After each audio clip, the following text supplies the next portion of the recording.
concepto nuevo de conjugar, como 3 conceptos clúster, racimo, unas bombas que desarrollaron hace unos años, ¿no? Que es una bomba única llena de bombitas. Entonces es un clúster, un racimo que se tira solo una bomba y luego esto distribuye varias, ¿no?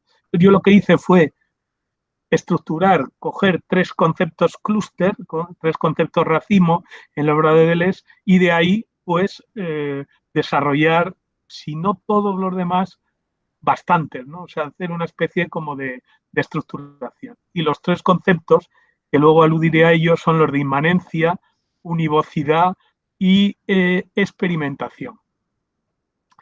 Bueno, luego la interpretación de la obra de Deleuze, la mía es, aunque hay muchas cosas, ya digo, en la obra de Deleuze. En la obra de Deleuze hay muchas cosas. Hay una filosofía de la historia, una filosofía de la naturaleza, hay una antropología, hay una teoría del arte, una teoría de la literatura, hay muchas cosas. Pero yo creo que la interpretación que hace siempre es ontológica. Es decir, siempre hay una pretensión ontológica en el sentido de ir a la raíz, ¿no?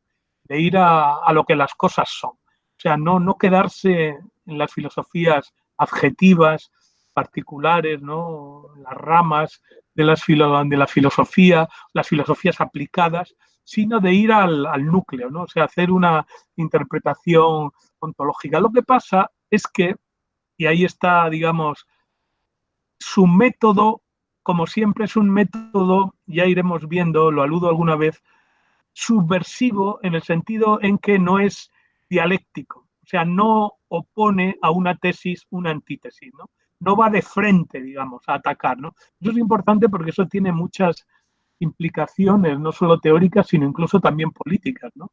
No es tanto oponer a un ejército a otro ejército, sino hacer una especie como de tarea subversiva, ¿no? Él dice de teoría de guerrillas, ¿no? De guerra de guerrillas, más que aparatos de Estado, máquinas de guerra, ¿no?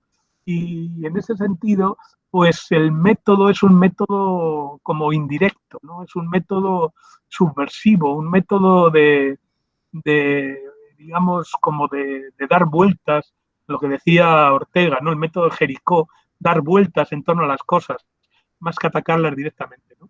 Y esa ontología, digamos, de forma indirecta, eh, eh, actúa más que por ataque o por inversión, por desplazamiento y por subversión, ¿no?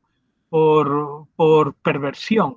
Y en ese sentido, pues claro, él hace una ontología, pero no la ontología clásica desde Aristóteles a Heidegger, centrada en el es y en el ser, sino en el y. Es una ontología relacional, ligada, pluralista y ligada a la conjunción y, ¿no? Es y, o sea, va añadiendo cosas, no es tanto un ser, sino una especie de proliferación. Esto es importante. En ese sentido, digo que no es una ontología sustancialista, sino más bien pluralista. Está basada en el acontecimiento y las relaciones entre acontecimientos. También es importante esto, ¿no? No es una noción de sustancias, sino nociones de acontecimiento.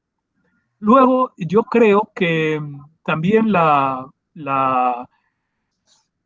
ontología, la filosofía de Deleuze es una filosofía materialista, la cual yo la meto al menos en la intersección o en el paralelismo con 2 tradiciones de izquierda, vamos, de izquierda, de pensamiento materialista. Una, la que desarrolló Bloch sobre la izquierda aristotélica, ¿no? Que hace un estudio pues desde Aristóteles, Simplicio, algún medieval, los médicos renacentistas, los neoplatónicos tipo el Cusano y Giordano Bruno y al final Spinoza. Y luego esa línea pues pasaría a Feuerbach y de Feuerbach a Marx, ¿no? Entonces ahí hay esa línea de materialismo de clave fundamentalmente aristotélico. Yo creo que los que hay con esas dicotomías que pueden ser un poco crudas, pero que a veces ayudan, yo creo que hay un Aristóteles, o sea, hay una línea materialista, una línea inmanentista en la filosofía, que es de raíz aristotélica, en la cual están pues todos los decentes, digamos. Y hay una otra línea idealista platónica en la cual están, bueno, pues todos los idealistas, todos los críticos, los trascendentes, en fin, eso ya lo criticó, lo analizó muy bien Nietzsche. Es decir, y yo creo que ahí Deleuze se sitúa claramente, bueno, igual que Marx, por supuesto, en la línea aristotélica, en la línea esta materialista, inmanentista, vitalista, naturalista, en esa línea, ¿no? Más que en la línea idealista, trascendente, platónica. Entonces, esa primera línea, la izquierda aristotélica, y luego también esta que hizo el último Althusser, ¿no?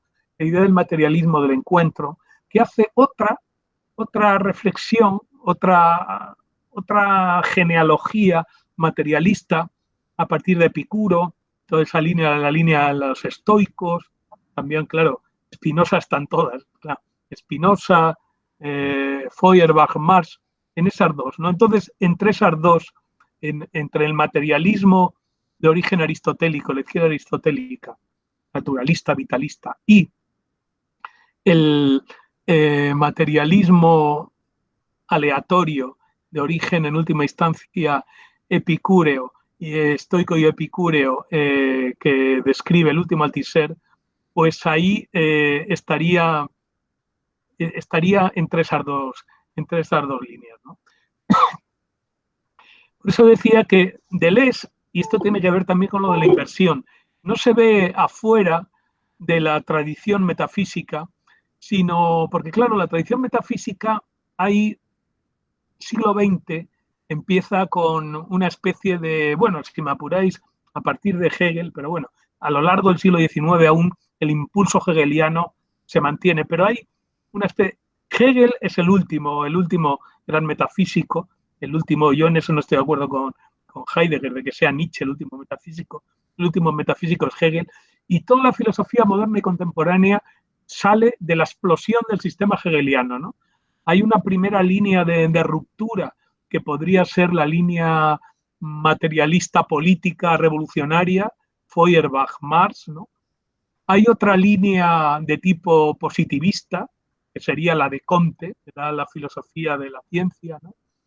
Y por otro lado, habría una tercera línea, que sería la existencialista hermenéutica, que empieza en Kierkegaard, ¿no? Tanto Comte como Feuerbach como Kierkegaard son rupturas con el sistema hegeliano. Y a partir de ahí salen las tres líneas fundamentales que llegan hasta nuestra época.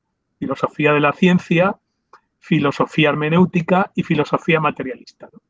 En un sentido, correlacionan la filosofía, la ontología con las ciencias, en el otro sentido con la estética y en el sentido marxista pues con la revolución, con la práctica revolucionaria. Bien, entonces, en ese sentido, la crisis de la metafísica, pues hay, yo ahí lo digo, ¿no? En la introducción a mi libro más o menos, hay una especie de, o sea, la filosofía contemporánea surge siglo XX analizando esto, ¿no? La crisis de la metafísica. Pero entonces hay diferentes posiciones. Hay algunos que piensan que lo que hay que, los neos, ¿no? Que lo que hay que hacer es reconstruirla en lo posible, ¿no? Yo pongo el ejemplo de la casa en ruinas, entonces hay varias posibilidades. Una es intentar reconstruirla completamente, es decir, intentar reconstruirla como era antes, ¿no? Un poco lo que hacía Viollet-le-Duc con las catedrales góticas, ¿no? Hacer una especie de reconstrucción más o menos fidedigna de lo antiguo. Otra, más radical, que es en la que se sitúan, por ejemplo, los analíticos duros y tal, decir que eso no vale para nada, que es una ruina, lo que hay que hacer es hundir la casa y hacer una filosofía no metafísica, antimetafísica.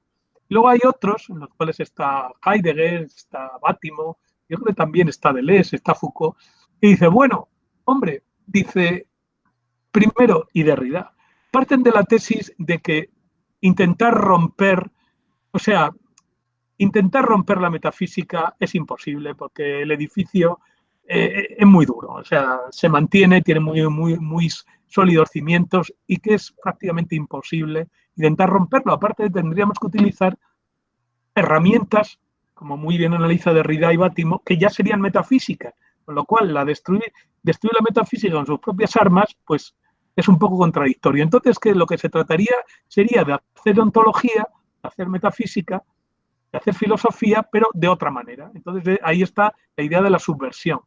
La idea de, en lugar de destruir todo, pues como introducir grietas, introducir vibraciones, ¿no? Introducir subversiones, perversiones, más que intentar una cosa radicalmente anti, ¿no? Porque además es que al final, pues lo que echamos por la puerta vuelve por la ventana, ¿no? En ese sentido, lo que él intenta, Deleuze no se va fuera de la tradición metafísica, es posible que no podamos irnos de la tradición metafísica, ¿no? Al menos mientras tengamos lenguajes en los nuestros de corte indoeuropeo, ¿no?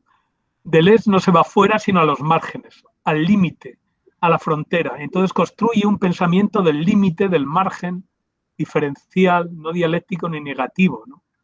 En lugar de intentar abandonar sencillamente las categorías centrales de la metafísica, las descentra y las subvierte desde el interior.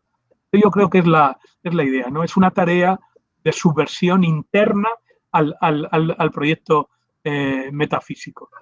Yo digo, las nociones deleuzianas tienen por objetivo principal producir pequeñas grietas, pequeñas fisuras en la estructura ontoteológica de la metafísica occidental para liberar un pensamiento subversivo menor, es muy importante. Esto, lo del menor, por cierto, aquí me decía eh, este Aragüés, que va a intentar invitar a Amanda Núñez, que acaba de hacer un libro muy bonito precisamente sobre Deleuze como una ontología menor, ¿no? Es una ontología menor, una ontología que minora de minoría y que lee en clave menor la metafísica occidental, ¿no? Perversa, que juega de manera irónica con dichas categorías y las vacía de su poder opresivo. Es un poco esta idea, ¿no? Utilizar la ironía, más que la ironía, incluso el humor, la línea anglosajona, ¿no? Para, digamos, hacer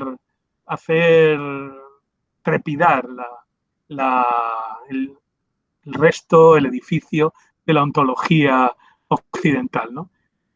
Dice, con esa metáfora que él mismo, dice que en lugar de hacer un antipensamiento opuesto frontalmente, dice atacarlo lateralmente, aprovechando como los luchadores japoneses la energía del adversario, ¿no? O sea, eh, oponer la propia energía del pensamiento ontoteológico contra sí mismo. Y tengo aquí este texto, claro, ahora es de triste actualidad, ¿no? Digo, actúa como un virus que se inserta en el núcleo de la célula y la pone a trabajar para él, ¿no? Es decir, eso nos metemos en la tradición occidental, en la tradición ontológica, ontoteológica, y la hacemos, digamos, hablar de otra manera, ¿no? Él dice también que frente al problema del lenguaje metafísico no se trata tanto del silencio, que era la posición de Lord Shandor, ¿no? De Hofmannsthal, ¿no? El silencio, no podemos hablar. Dado que no es posible un lenguaje pleno, pues entonces el silencio. Frente a eso, tampoco cabe la ilusión de pensar reconstruir un lenguaje pleno. Entonces lo que nos queda es un poco pues lo del balbuceo, es decir, el hablar tartamudeante o sea, el hablar el lenguaje metafísico, pero de forma tartamuda, o sea, de forma subversiva, de forma balbuceante, ¿no? Esa es la forma de distorsionarlo, ¿no? De hacerlo, conseguir unas variantes inéditas, ¿no? Bueno, esta filosofía de Deleuze, esta ontología, voy, digamos, dando pinceladas, se ha colocado también como una filosofía del deseo, ¿no? Es fundamental también en toda esta etapa. Ah, que por cierto, se me ha olvidado, hoy es 23 de marzo, lo cual supone, claro, que es el día siguiente al 22 de marzo, El 22 de marzo es un día absolutamente esencial en el mayo 68, porque en él fue cuando se empezó a tomar la Sorbona, y hay un movimiento, el movimiento 22 de marzo, en el cual estuvo Guattari, en el cual estuvo Cohn-Bendit, que fue uno de las estructuras teóricas y prácticas más potentes de mayo del 68. No, esto viene porque la filosofía de Deleuze ha sido caracterizada, por otro lado, como la de Lyotard, como filosofías del deseo. Porque la filosofía de Deleuze retoma, hace una relectura muy interna, pero al mismo tiempo muy crítica de la tradición psicoanalítica, especialmente de la tradición psicoanalítica desarrollada por Lacan en Francia, ¿no? Bueno, Guattari fue discípulo de Lacan y estuvo en el grupo de Lacan hasta que Miller le expulsó. Y ellos siempre tuvieron muy buena relación teórica con Lacan. Otra cosa es con Miller y con los millerianos. Pero bueno, en principio es importante esto porque en la filosofía de Deleuze, y no solamente en los libros clave, como por ejemplo el Antiedipo, sino que en Lógica del Sentido, en este propio, en la diferencia y repetición, el psicoanálisis, y especialmente el psicoanálisis lacaniano, es uno de los interlocutores fundamentales, ¿no? Ahora bien, la idea fue, y en ese sentido, la noción de deseo y la noción de inconsciente. La diferencia es que, mientras que en Lacan, especialmente en el primer Lacan, en el Lacan estructuralista de los 60, hay un hincapié puesto en los aspectos simbólicos, es decir, lingüísticos, del inconsciente y del psicoanálisis. Deleuze y Guattari, que siempre fueron materialistas, siempre tuvieron relaciones con Melanie Klein, con otras líneas no meramente lacanianas, pues siempre mantuvieron la idea de que el deseo no era reductible completamente al lenguaje, había un elemento ahí reductible al lenguaje que luego el propio Lacan, al final el segundo Lacan, el Lacan de lo real, pues lo vuelve a recuperar, ¿no? Ese lo real como lo insimbolizable. Bueno, pues en Deleuze, en Guattari, estaba ya esa idea de Deleuze, de deseo y de inconsciente, pero la crítica que le hacen es que frente a un inconsciente lingüístico o un inconsciente freudiano entendido como un teatro, como la otra escena, ¿no? Las metáforas esas del teatro, de que el yo es, digamos, el que aparece en el escenario, pero que luego hay la verdadera esencia del individuo está como fuera del escenario, al otro lugar del escenario, que sería lo del ello y tal, ¿no? Es decir, estas categorías, por un lado, representativistas en el sentido del teatro, por otro lado, la de lingüistas, ellos mantienen siempre una tensión pulsional y justamente por su intento de conectar la tradición lacaniana psicoanalítica con la tradición marxista, es la idea de unificar los dos modelos de producción. La producción, o sea, un inconsciente productivo entendido como fábrica y no como teatro, y entonces unificar todo en una única categoría de producción como producción deseante. O sea, dice, todo es producción deseante, pero la producción deseante coagula, produce también la producción física, ¿no? La producción de objetos y tal. Es decir, es importante eso, una crítica del psicoanálisis del inconsciente como representativo y lingüístico y al mismo tiempo una idea productivista del inconsciente. La idea como productivo, ¿no? Él dice, y esto tiene en cuenta otra cosa, claro.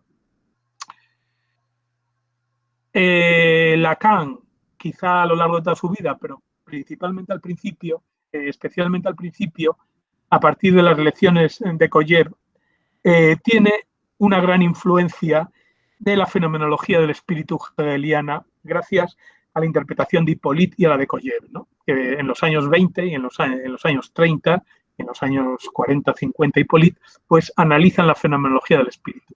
Entonces ahí hay una concepción negativista del deseo como carencia, ¿no? Como falta. El deseo es algo, una falta, un agujero incalmable, ¿no? Inllenable, irrellenable, nunca. Siempre hay un, es lo que él llama la estructura metonímica del deseo, ¿no? Yo quiero esto, pero en realidad no quiero esto, quiero lo otro. Cuando consigo lo otro, no era eso tampoco lo otro. Es decir, una estructura metonímica. Va pasando de un sujeto, mejor dicho, de un objeto de deseo a otro, ¿no? Bien, frente a esta línea, digamos, de raíz negativista, línea en última instancia hegeliana, y si echamos para atrás, platónica, y si nos quedamos en el medio, cristiana, pues está la línea de Nietzsche, que es una línea afirmativa del deseo como pulsión y como afirmación. Entonces ahí el deseo no es tanto carencia como afirmación, como desbordar, ¿no? Ahí hay una especie de conexión con las nociones antiguas de la fisis de la Grecia clásica, ¿no? La idea de manantial, de brotar, ¿no? El deseo como una energía continua e inagotable en lugar de como una carencia, ¿no? Una especie de las imágenes, pues pensad una fuente que borbotea, un chorro continuo de agua frente a un agujero vacío, ¿no? Son las dos metáforas, las dos tradiciones. Tradición hegeliana, en la cual se coloca la mayoría, no todo, del psicoanálisis, y la tradición nietzscheana, en la cual se sitúa Deleuze. Bueno, aquí también, este sistema deleuziano, ya aludido antes, esta metafísica otra, es neovitalista. Ahí hay un resurgir porque si se fijan los analistas, los dos grandes autores, bueno, si metemos a Spinoza, los tres grandes autores que influyen en Deleuze, Spinoza, Bergson y Nietzsche, y Spinoza y Nietzsche estaban de moda, pero recuperar a Bergson en los años 60 tenía su miga, porque Bergson estaba muy despreciado, ¿no? Como un literato, luego además la parte, el final de su vida religiosa, en fin, estaba mal vista. Y él, en cambio, Deleuze retoma desde el principio a Bergson. Si se fijan, los tres son vitalistas, es decir, los tres apoyan, tienen una concepción del mundo animado, la idea de que todo en última instancia es energía. Todo en última instancia está animado, todo está vivo, ¿no? Lo que él dice, la vida orgánica y la vida inorgánica de las cosas, ¿no? Ahí la clave es Spinoza, pero también Leibniz, ¿no? El gran Leibniz, al cual le dedico un libro maravilloso sobre Leibniz y el barroco Deleuze al final de los 90. Entonces, esa ontología neovitalista es una lógica de las multiplicidades. Es una crítica de lo idéntico, luego lo diré en las 4 cosas que diré de diferencia y repetición. No se apoya en lo semejante, en lo mismo, en lo análogo, sino en lo heterogéneo. Es el producto de la heterogeneidad, es una heterogénesis, es una génesis de lo heterogéneo. Es una metafísica de la diferencia y la multiplicidad que no se basa tanto en esencias, sino en lo que decía antes, ¿no? En los acontecimientos, en los dispositivos, en las maneras de ser, ¿no? Lo que él le llamará luego los agenciamientos. No es una metafísica de la conciencia ni del sujeto, sino una ontología de la relación. Bueno, ese es otro de los puntos fundamentales, ¿no? Otro de los autores que retoma y que está en la clave de su interpretación, de la interpretación de su obra como un empirismo trascendental es Hume. A Hume le dedica un libro y un capítulo en la historia de la filosofía de Châtelet, en los cuales insiste mucho, lo que él retoma de Hume es precisamente la filosofía de la relación. La idea que lo fundamental es la relación y no lo relacionado, ¿no? Esto luego lo retomará cuando estudie mucho más tarde en Mil Mesetas, los espacios lisos, los espacios estriados, ¿no? Lo importante del viaje es el camino, no el sitio donde se llega, ¿no? La idea de el deambular por el desierto, de oasis o oasis, pero lo importante es el deambular por las dunas, ¿no? Ese deambular por un camino inexistente y que se va construyendo, ¿no? al moverse por la arena. Esa es un poco esa idea, que lo importante no es tanto lo relacionado, el punto de origen y el punto de destino, ¿no? La arqueología, el origen ni la teleología, sino la relación, es decir, el camino, el punto, el camino que la relaciona. Dice, es una metafísica de la multiplicidad, una metafísica no sustantiva, sino adjetiva o incluso adverbial. Daros cuenta que el núcleo fundamental, cuando Aristóteles dice el ser se dice de muchas maneras, pero ¿cuál es la manera fundamental? Lo que decían los escolásticos, el primer analogado, la sustancia.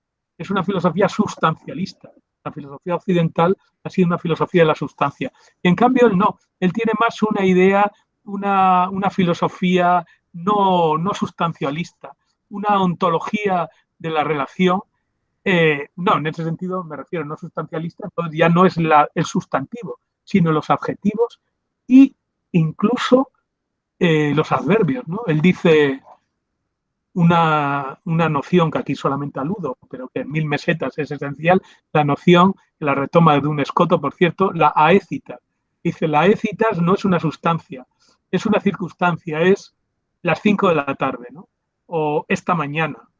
Es decir, esas cosas que son como están perfectamente determinadas las 5 de la tarde, ¿no? Del poema de Sánchez Mejía, ¿no? Esas 5 terribles en las cuales el toro coge a Sánchez Mejía, ¿no? Que retoma Lorca, pero está perfectamente individuado y sin embargo no es una sustancia, no es un sustantivo, es como mucho un adverbio. Y así lo mismo, ¿no? Los acontecimientos son adjetivos, no son sustantivos, ¿no? Es decir, es una metafísica, ya digo, no sustancialista, una ontología, sino adjetiva o incluso adverbial. Por supuesto, no es una metafísica de la conciencia ni del sujeto, ese es otro de los puntos fundamentales. Hay una especie de ruptura interna, en ese sentido, retomando la tradición psicoanalítica, ¿no? De la conciencia y del sujeto, ¿no? En ese sentido se sitúa pues, en toda la tradición estructuralista y postestructuralista, desde la crítica del sujeto, de la destrucción del sujeto, también desde fuera, ¿no? Por pulverización. O sea, convertir el sujeto ese fuerte, molar, constituyente, que llega hasta Husserl y la fenomenología, en un sujeto como diluido, pulverizado, hecho moléculas, ¿no? Molecularizado. Esa es la idea, ¿no? Una oposición entre molar y molecular, ¿no? Molar son los grandes agregados, el sujeto, la clase, la nación, el género, y él, en cambio, se sitúa más en las máquinas deseantes, ¿no? Los acontecimientos, en lo intensivo, ¿no? Luego lo aludiré, esos elementos que son moleculares, son constituyentes, no molares, no agregados, ¿no? Por lo tanto, no son reflexivos, ¿no? Es una ontología, claro, igual que no es una ontología de la sustancia, tampoco es una ontología del ser, es más una ontología del devenir. Él se sitúa, eso tiene que ver con el vitalismo, tiene que ver con sus autores, ¿no? Autores del devenir. No, el ser no está coagulado, ¿no? Un poco también orteguiano. El hombre no tiene naturaleza, tiene historia, ¿no? Esa idea del devenir, del movimiento, esa historicidad radical del ser humano. Él, aunque luego distinguirá historicidad y devenir, pero para entendernos, él se sitúa más en esa línea, ¿no? Del tiempo y del transformarse, más que de la fijación de la sustancia, ¿no? Y bueno, voy a aludir ahora simplemente es los dos índices. Primero el de mi libro y segundo diferencia y repetición. Como ya he dicho, la estructura del libro se basa en 3 ideas clúster, 3 ideas racimo: inmanencia, univocidad y experimentación. La filosofía, la ontología deleuziana es inmanente, hay un rechazo a la trascendencia, es decir, en la línea spinosiana, nietzscheana, clara.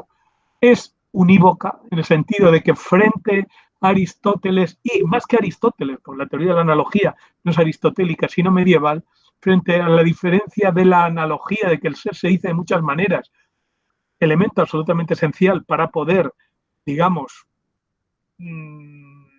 dar una explicación coherente de las relaciones entre Dios y la creación, porque claro, tiene que haber una cierta relación, pero claro, no puede haber una igualdad, una identidad. Por eso hay siempre una analogía. Mientras que los materialistas, los 2 o 3 materialistas que hubo en la Edad Media y luego ya todo en el Renacimiento, tal, insisten más en el univocismo, es decir, que el ser se dice de una sola manera. Entonces, se dice de la pluralidad, pero solo de una manera. Es decir, hay una tensión en la obra de Deleuze, monismo-pluralismo. Es una idea fundamentalmente pluralista, pero es univocista en el sentido en que esa pluralidad, desde el punto de vista ontológico, se dice de una sola manera. Solamente hay una noción de ser. Esto es uno de los capítulos o uno de los subcapítulos de diferencia y repetición. Y por último, elemento absolutamente esencial, lo de la experimentación. Dice, el imperativo es no interpretéis sino experimentad. Y una experimentación al menos en 2 niveles.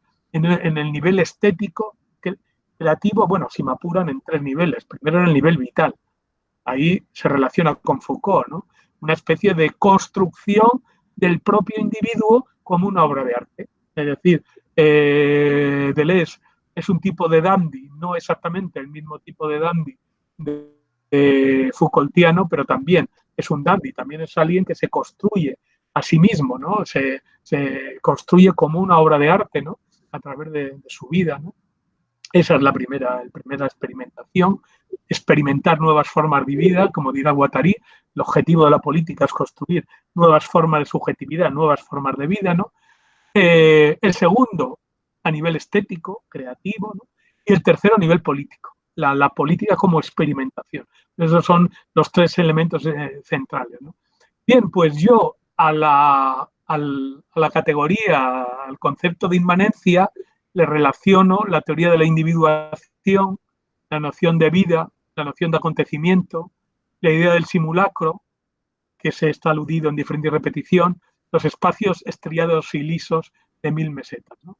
A la noción de univocidad, pues le relaciono la ontología univocista, diferencia y repetición, esa oposición entre la categoría de diferencia y la de repetición, la idea de estratos y plano de consistencia de 1000 mesetas, ¿no? Las 2 lecturas de los estratos y el plano de consistencia de la realidad, ¿no? Y la idea de agenciamiento, dispositivo, y la idea de pliegue. O sea, todas esas ideas yo las relaciono con la universidad. Y por último, la experimentación, pues la construcción de la subjetividad, la construcción de líneas de fuga, la noción de potencia, la noción del devenir, la pragmática como política de la lengua. Bueno, eso sería un poco la estructuración que hago de los textos de las principales categorías. Hombre, faltan algunas, faltan varias, pero bueno, yo creo que el núcleo fundamental del pensamiento deleuziano está articulado en esta red, ¿no?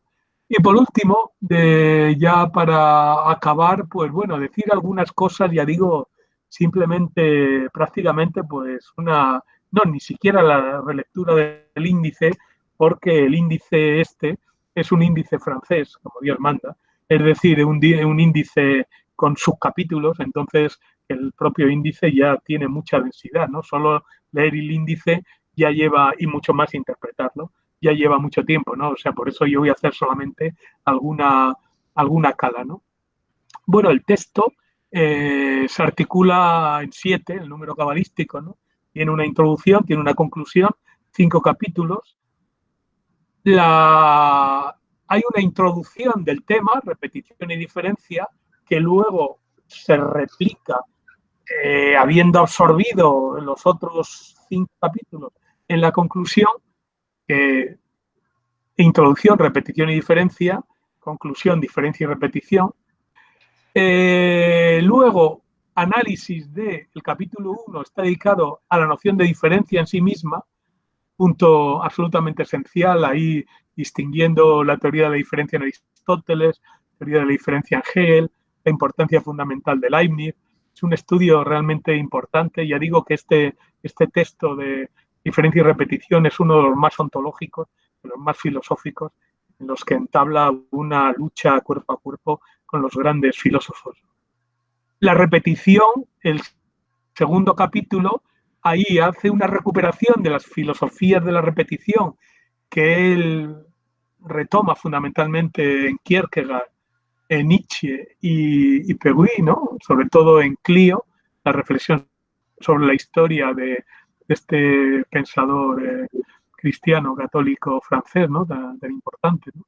Que hace Juana de Arco y Clio, ¿no? O sea, una recuperación de la noción de repetición en Kierkegaard, una repetición de tipo más teológica, entre comillas. En Nietzsche, la repetición más ontológica, el eterno retorno de lo mismo. Y en Peggy, pues, qué reflexión, hay una reflexión sobre la historia de la repetición. Al mismo tiempo, en este capítulo hay una teoría del tiempo en los tres aspectos, ¿no? El presente ligado al hábitus, a la costumbre, ¿no? a las rutinas, a la repetición de lo que hacemos. El pasado puro, mnemosine, retomado fundamentalmente de Bersón, ¿no? Que dice que el pasado es como un cono invertido, ¿no? que gravita sobre su vértice, que es el presente, ¿no? Sobre nosotros en diferentes niveles gravita todo el pasado. Por eso el pasado puro, es contemporáneo al presente, ¿no? Es interesante esto. Y por último, el futuro, el eterno retorno, ¿no? O sea, un eterno retorno que no repite el pasado, sino que se abre hacia el futuro. Y ahí aparece también una interpretación de la teoría de la evolución, bersoniana y darwiniana, pero fundamentalmente bersoniana, como creatividad, o sea, como desarrollo, ¿no? Como paso de lo virtual a lo actual. Bien, el tercer capítulo es un capítulo absolutamente esencial, la imagen del pensamiento, porque hace un repaso, hace una articulación del núcleo fundamental de la ontoteología occidental, entendido como una teoría de la representación, una filosofía de la representación, una metafísica de la representación articulada en 8 postulados que él explica y va, digamos, como rebatiendo, o sea, va construyendo su propia filosofía antirrepresentativa o contrarrepresentativa a partir de los propios postulados de la filosofía de la representación. Es fabuloso porque además supone un repaso de toda la tradición occidental, o sea, de toda la historia de la filosofía, ¿no? Es realmente muy bonito, enormemente difícil, claro, porque en 50 páginas sintetiza todo, pero que es realmente importante. El capítulo cuarto, síntesis ideal de la diferencia, ahí desarrolla toda la teoría de las multiplicidades, la teoría de lo virtual, recuperando, ya digo, por un lado, toda la tradición medieval a partir de Escoto y los voluntaristas, pero fundamentalmente a partir de Bersón, ¿no? Y el capítulo quinto, la síntesis asimétrica de lo sensible, desarrolla una categoría fundamental, que es la categoría de intención, que ahí opondrá a lo extensivo, ¿no? Hay una especie de oposición entre las lógicas clásicas extensivas y una concepción intensiva que tiene que ver con lo que he dicho antes, del vitalismo. Las cosas resuenan unas en otras, ¿no? El neovitalismo resurge en esto, porque el neovitalismo es intensivo. La vida es intención, son momentos intensos más que extensos. Pero al mismo tiempo es la idea del paso de lo virtual a lo actual, ¿no? Hay un desarrollo, pero ese desarrollo no es unilineal, no es teleológico, un solo camino, sino es diferenciado, ramificante, ¿no? Entonces, bueno, ahí resuena todo esto, ¿no? Aquí hay una base fundamental también que nunca se pierde, porque lo que él critica de Husserl es, digamos,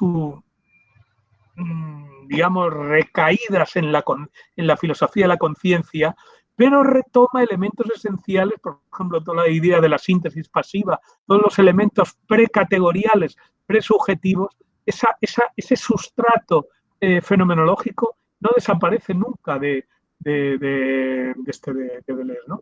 Yo lo he hecho alguna cala en eso, igual que en Foucault, no tanto en Foucault como en Deleuze, hay una base fundamental de pensamiento fenomenológico, pero claro, es un pensamiento fenomenológico pasado, obviamente. Bueno, primero por Heidegger, pero segundo por Merleau-Ponty, también, lo cual le da dos inflexiones muy importantes.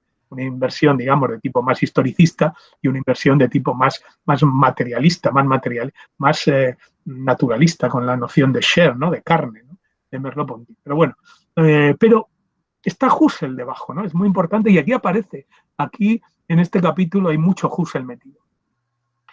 Y bueno, pues lo último ya, la conclusión, diferencia y repetición, la crítica de la representación, hace un análisis del fundamento, más bien que del fundamento, de la falta de fundamento, ¿no?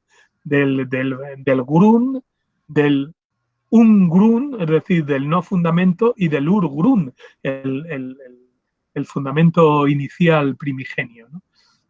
Bueno, esto es solamente, vamos, una pincelada mínima de algunos de los temas que aparecen. Y ahora, pues voy a acabar simplemente retomando algunas de las cosas que están prácticamente, este es el prólogo, ¿no? Primero, como ya he dicho, él se sitúa, Deleuze, ¿no?, en una tradición anti-hegeliana, y él lo dice ahí claramente. La filosofía de la diferencia es una filosofía anti-hegeliana. Diferencia y repetición frente a lo idéntico y frente a la contradicción.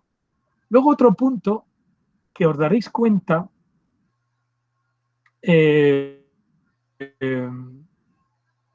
la base kantiana también, ¿no? Hay una base kantiana trascendental, claro, lo trascendental es fundamental, lo trascendental es kantiano por un lado, husserliano por el otro, ¿no? Entonces hay una idea ahí de Kant, y si os fijáis, si leéis ahí, aparece siempre que el Kant que critica, bueno, aparte del moral, por supuesto, es el de los conceptos, es decir, el de la representación. Y frente a eso, recupera el de la idea. Si os acordáis de la crítica de la razón pura, hay la idea de las formas de la sensibilidad, el espacio y el tiempo, las categorías o conceptos del pensamiento, del pensamiento conceptual, y las tres ideas fundamentales de yo, mundo y Dios de la dialéctica trascendental. Bueno, pues Deleuze retoma no las ideas en el sentido concreto kantiano de yo, mundo y Dios, sino haciendo también una conexión, un salto curioso respecto al último Platón, al Platón del sofista y el Parménides, con la idea. Es decir, ahí él aparece continuamente, él es más relacionado con la idea y recuperando la idea, él pone con mayúscula, frente a los conceptos. Él rechaza los conceptos del entendimiento frente a las ideas de la razón. Es curioso. Y justamente lo que aquí critica Hegel, dice Hegel representa conceptos en lugar de dramatizar ideas. Bueno, la noción de dramatizar ideas es uno de los capítulos más interesantes y más difíciles de diferencia y la repetición, con la idea del método de la diferenciación y el método de la diferenciación. Bueno, es algo realmente importantísimo de cómo se pasa de lo virtual a lo actual. En fin, es una de las partes más interesantes, más bonitas, que tiene más potencia, pero al mismo tiempo más difícil. Pero también hay un núcleo fundamental también, nada menos que de cálculo diferencial leibniziano, newtoniano, ¿no? Bien, ese es el punto, antihegelianismo. Luego, un intento de reconstruir un nuevo espacio-tiempo, y ahí aparecen dos autores fundamentales. Uno, Nietzsche, claro, Nietzsche presente continuamente en Deleuze, lo intempestivo frente a lo eterno y lo histórico. Normalmente la filosofía occidental ha opuesto lo eterno a lo histórico, lo divino a lo humano, lo mortal a lo inmortal, y frente a esto lo intempestivo. Lo intempestivo es lo que está en el tiempo, pero sin pertenecer al tiempo. Lo que está y no tiene que estar, ¿no? Algo parecido también a la noción de siniestro en Freud, ¿no? lo que está donde no tiene que estar, lo que aparece donde no tiene que aparecer, como el vampiro, ¿no? Los aparecidos, aparecen donde no tienen que aparecer, los espectros. Y, por otro lado, la interpretación de este autor tan curioso, el Butler, ¿no? Samuel Butler, el Ere Wong, que él lo lee al revés, esa novela futurista muy interesante, sobre todo ahora de lectura obligada para los veganos, porque claro, cuenta el desarrollo de cómo empiezan a ser vegetarianos, cuando llegan al final se dan cuenta que no pueden seguir y vuelven a comer todo como Dios manda, ¿no? Entonces es curioso esto, pero bueno, ese es un detalle marginal. Lo importante es lo que retoma aquí es el Ere Wong, que si lo leéis al revés, se puede entender como ninguna parte, no where, no sitio, pero si la W la juntáis al now, queda now here, aquí y ahora, ¿no? Bueno, pues ese es el intempestivo que analiza con esta lectura de Butler, ¿no? Por un lado, no parte, ninguna parte definida, pero sí el aquí ahora, now here. Bueno, ya he dicho, la repetición basado en lo singular, eso tiene que ver con la intensidad, frente a la generalidad que se ocupa de lo particular, la semejanza y la igualdad, que serían más conceptos de tipo ligados al entendimiento, ¿no? Retomando lo que os he dicho antes, esa contraposición entre conceptos e ideas, una diferencia, es lo que pretende hacer, es una diferencia no conceptual, sino la singularidad de la idea, la intensidad, y lo mismo, una repetición, no tanto una diferencia sin concepto como una singularidad como potencia de la idea.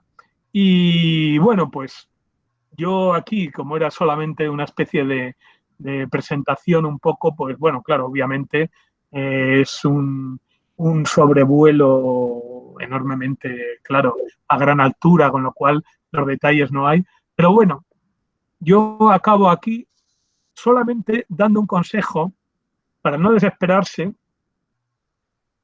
Yo creo que la lectura tiene que ser fluida, es decir, hacer una lectura como rápida, no intentando entender lo que dice en cada frase, sino intentar quedarse un poco con la música, lo de la atención distraída de la escucha psicoanalítica, ¿no? Es decir, no intentar, porque es que entonces os quedaréis en la primera página, en la primera frase, porque no hay que, bueno, ¿y aquí qué dice? ¿Y exactamente aquí qué alude? No, yo creo que lo primero es hacer un sobrevuelo, ¿no? Y luego ya, en todo caso, ir buscando. Bueno, claro, habría que hacer como mínimo como 3 lecturas, ¿no? Una primera de sobrevuelo rápido, de un poco de como el tráiler, ¿no? ¿Qué es lo que dice la película? O sea, digamos el argumento. Pues viene por aquí, pasa por allí, lo que digo, no. Un antihegelianismo, coge a Nietzsche, la diferencia, la repetición, quién es el enemigo, de Platón, en fin, esto, ¿no? Contar la historia. Va, mata, resucita, en fin, esto, la historia. Luego, otra segunda línea, intentando hacer lo que he hecho yo, es decir, hacer un esquema que retome pues, los 15 o 20 temas que tiene, lo virtual, lo intensivo, lo intempestivo, el vitalismo, todo eso, y luego ya sí se pueden hacer ya detalles microscópicos. Es decir, vamos a ver, por ejemplo, la noción de repetición en Kierkegaard, cómo la retoma. Entonces ya meterse en lecturas monográficas, ¿no? Pero claro, es por eso digo que este libro da para un curso y para 2 y para 3, ¿no? Es decir que, pero al menos yo creo que la primera lectura no os preocupéis demasiado en entender todo. Pero lo primero es una lectura rápida, de rápido sobrevuelo, para que te suene un poco la historia, ¿no?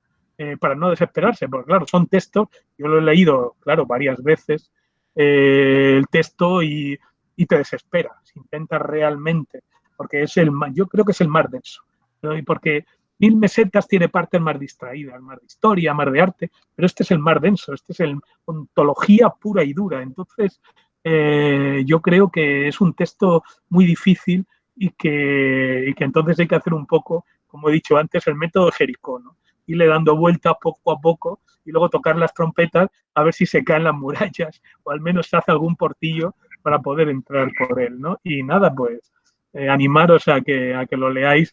Por otra parte, claro, el trabajo vale la pena, porque es un texto maravilloso. Se corta con cuchillo, pero claro, es que cada frase, cada página es riquísima en todos los sentidos, ¿no? O sea que el esfuerzo, claro, lleva su compensación, ¿no? Y bueno, pues lo dejo aquí y gracias por la atención. Sí, espero que se haya oído, que no se haya entrecortado demasiado. Sí, yo creo que se ha oído bien, se te ha visto un poco mal, pero Ah, bueno. se ha oído, Bueno, eso no perdéis nada, ¿eh? No perdéis nada. se ha oído magníficamente. Y bueno, yo lo primero que quiero hacer es darte las gracias porque me has puesto a ganar de leer diferencia y repetición, que yo creo que era de lo que se trataba, ¿no?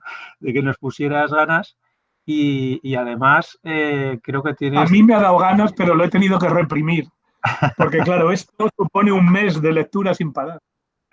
yo creo que tienes toda la razón del mundo cuando apuntas que hay que hacer una lectura, pues hasta cierto punto relajada, ¿no? Yo no sé si mis alumnos recordarán que probablemente en primero les dijera que la filosofía tiene que ser como una especie de lluvia fina, ¿no? Que hay que dejarla que te vaya impregnando, que muchas cosas no las entiendes en un primer momento, pero que con el paso del tiempo, pues si les dejas, van entrando, ¿no? Y con Deleuze, pues pasa un poco lo mismo. Yo, si queréis, os recuerdo una anécdota que creo que a Paco se la he contado alguna vez. La primera vez que cogí 1000 mesetas, acabé estampándolo contra una pared. Porque no entendía nada y me cabreé mucho y me había costado mucho dinero de aquel entonces y bueno, y sin embargo, pues aquello que no entendía poco a poco fue entrando, ¿no? Yo creo que con diferencia y repetición pues puede pasar lo mismo. Creo que has hecho una presentación muy sugerente de Deleuze en su conjunto y yo lo que os animaría ahora es a que le hagáis preguntas a Paco, bien sea a través del chat o bien pues utilizando el micro, como prefiráis, pero aprovechad que tenéis a Paco a mano ¿eh? Para hacerle alguna pregunta. Venga, adelante. Bueno, yo tengo una pregunta. ¿Se me oye? Venga, Sí, a Borja. ver. Sí, Sí, sí. yo estoy trabajando ahora bastante a Pierre Klosowski. Entonces, claro, Sí. después de esta conferencia que has dado, hay muchas resonancias a la obra de Pierre Klosowski. No sé si las resonancias es Pierre Klosowski coge de Deleuze o Deleuze de Klosowski. Veo mucha influencia en ambos autores. Entonces, mi pregunta era, yo ahora mismo solo tengo música en la cabeza, como has comentado antes, sobre mis lecturas son pues lluvia fina, como habéis estado comentando, pero sí que puedo intuir más o menos que creo que Klosowski lleva la posmodernidad más allá de lo que la lleva Deleuze, porque yo creo que Deleuze, al pretender quedarse en esa ontología, al intentar decir una ontología, al final quiere ir a la realidad, de alguna manera.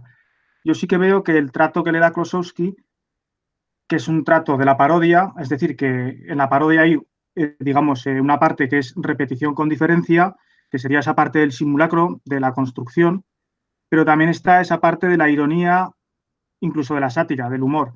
Yo creo que en Klosowski hay una potencia más, digamos, una potencia más severa de la ironía y la sátira que en Deleuze. Creo que la parodia en Klosowski hace esa forma de espejo en el que digamos, genera un complot. La propia parodia hace que toda nuestra tradición se vea a sí misma como en ese espejo, como algo irrisorio. Yo creo que sí que consigue desmantelar un poco el edificio de la metafísica. Klosowski, en cierta manera, yo creo que sí que lleva a la posmodernidad más allá que Deleuze, pero ya te digo que solo tengo ahora mismo música en la cabeza y son intuiciones. Era más que nada te quería comentar estas inquietudes que tengo. Sí, yo creo que ahí discuten con Klosowski, claro, él retoma en Nietzsche y el círculo vicioso y todo eso, sí, está ahí explícitamente la lectura de Lesiana, discute con Klosowski. Lo que pasa es que, bueno, ahí hay una línea, vamos a ver,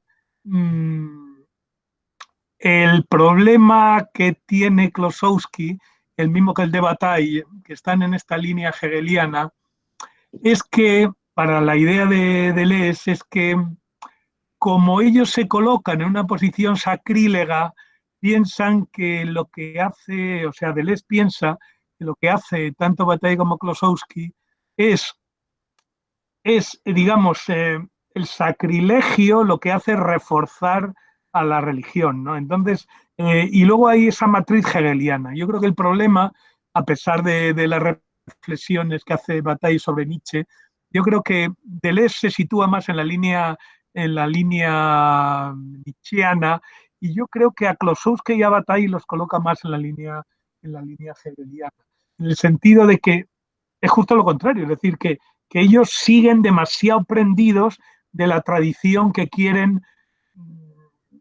profanar. Entonces, o sea, que la idea de que la profanación en realidad lo que hace es dar valor a lo profanado, mientras que Deleuze se sitúa más en la perversión, o sea, en una línea lateral que no intenta tanto, en ese sentido es más respetuoso con la tradición, pero como que al mismo tiempo la como que la deja al lado, o sea, una especie como que la deja atrás, no intenta tanto destruirla como pervertirla o tal, ¿no? Yo creo que ahí está un poco de, más que perversión, que lo que subversión, o sea, es una idea más de subversión que de perversión, porque él piensa es que, digamos, la profanación mantiene la sacralidad, pienso, pero claro, él utiliza con gran profusión Klossowski. Klossowski es un monstruo también. Lo que pasa es que para mí, vamos a ver, los que estamos en la línea nietzscheana, la línea esta de batalla y tal, a mí me pone un poquito nervioso lo de, bueno, aparte de las cosas esas, el colegio de sociología, la CEFAL y tal, ese ligoteo con el fascismo, a mí me pone un poquito nervioso, porque ellos jugaban allí con cosas muy peligrosas, con ese intento de reconstrucción de la profanación y de las fiestas y de los rituales salvajes.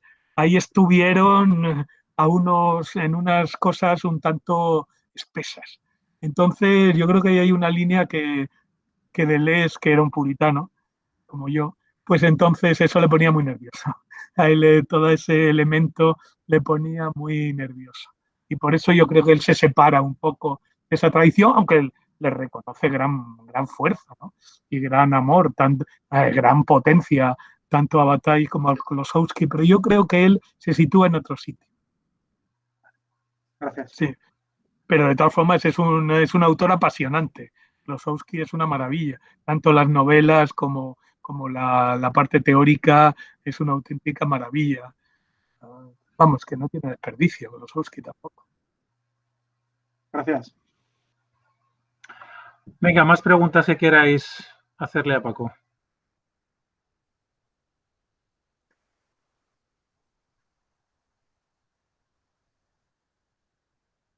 ¿Alguna más? Animaos.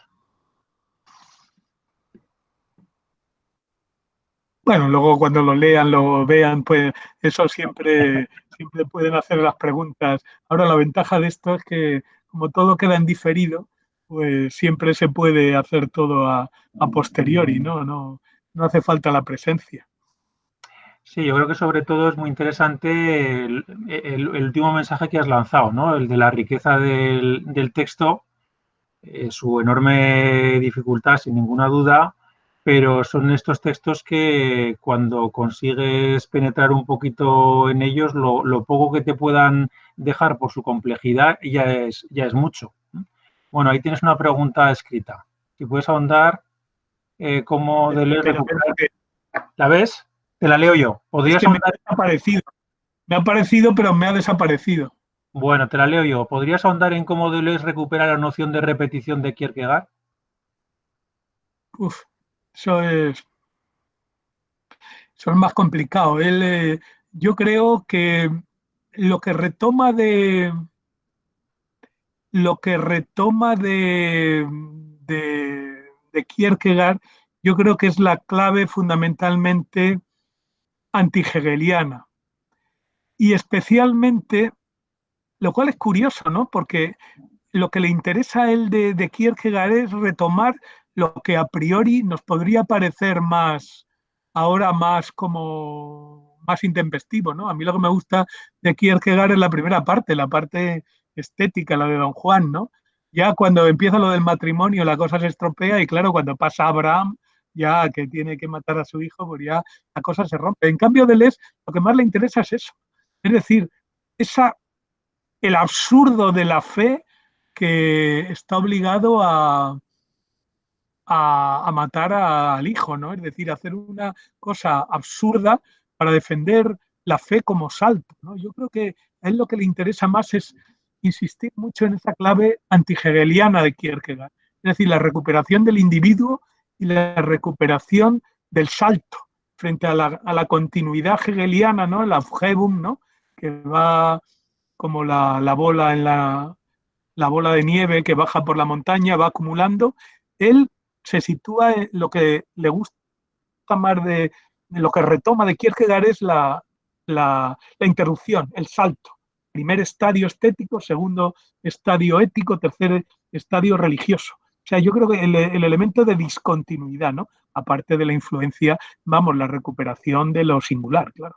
Lo singular frente a la generalidad, como él dice. Hay que recuperar la singularidad, la repetición es una repetición de lo singular, la diferencia es una diferencia que pone en funcionamiento lo singular y no lo particular, frente a esa generalidad que al final como lo diluye todo, ¿no?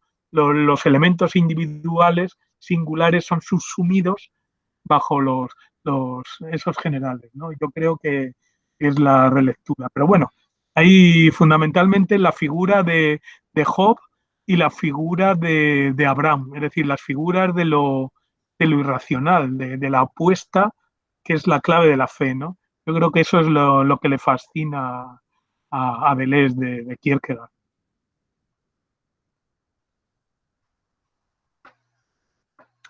¿Alguna intervención más?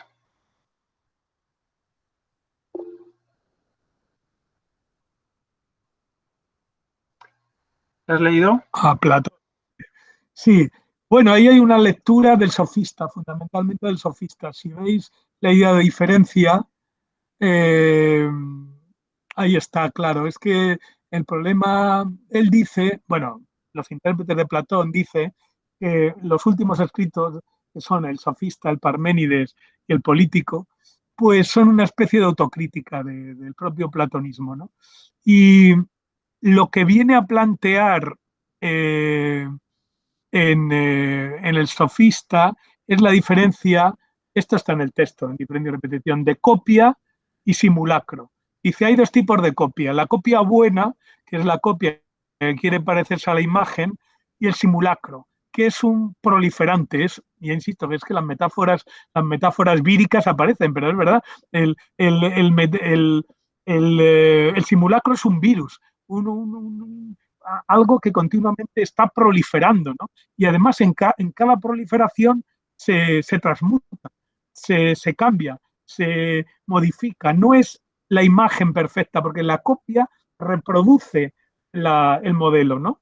Entonces, el buen caballo reproduce a la idea de caballo, mientras que el simulacro de caballo, primero, cada simulacro es distinto y cada uno le da una variación a la idea, ¿no? Entonces, primero, lo que plantea Platón en el Sofista para rechazarlo rápidamente, dice, pero hay otras copias que quizás sean malas y la rechace. Uy, no, eso sería monstruoso, es tremendo. Y lo tapa, ¿no? Y justamente lo que hace Deleuze es en clave antiplatónica, en la línea de Nietzsche, ¿no? De la inversión del platonismo, dice, no, vamos a retomar la hipótesis rechazada del sofista.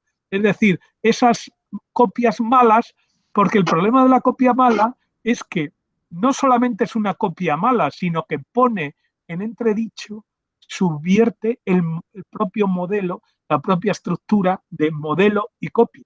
Entonces, el simulacro no es solo una copia mala, tiene una potencia subversiva de, digamos, romper o meter cuñas en el propio modelo ontológico de la idea y la copia, ¿no? Del modelo y la copia. Esa es la lectura, ¿no? Es el texto del sofista como el Parménides, son textos absolutamente fundamentales y que yo creo que resuenan en mucha filosofía contemporánea, bueno, en Deleuze muchísimo, claro. Justamente ese Platón, podríamos decir, no platónico o postplatónico o autocrítico del platonismo clásico de los primeros diálogos socráticos, para entendernos, ¿no? Estos diálogos que además ya casi dejan de ser diálogos autocríticos son muy importantes, porque ahí Platón deja muchas semillas que él cierra, pero que luego los demás autores pueden retomar, y eso es lo que hace Deleuze, insertarse justamente en esa lectura del sofista para sacar a la luz lo que Platón quiere enterrar, ¿no? Que es la idea del simulacro. Bueno, todo eso lo tengo yo en mi libro, lo que pasa es que, claro, es igual casi de difícil de leer que el propio Diferencia y Repetición. En mi libro, primero, de ontología y diferencia, y hay muchos capítulos dedicados a diferencia y repetición.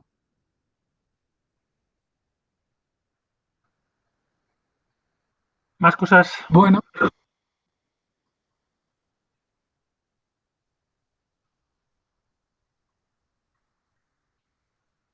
Pues nada, luego, bueno, no, según vayáis leyendo, si tenéis alguna cosa así que os interese comentar, pues me mandáis un correo y a ver qué se me ocurre.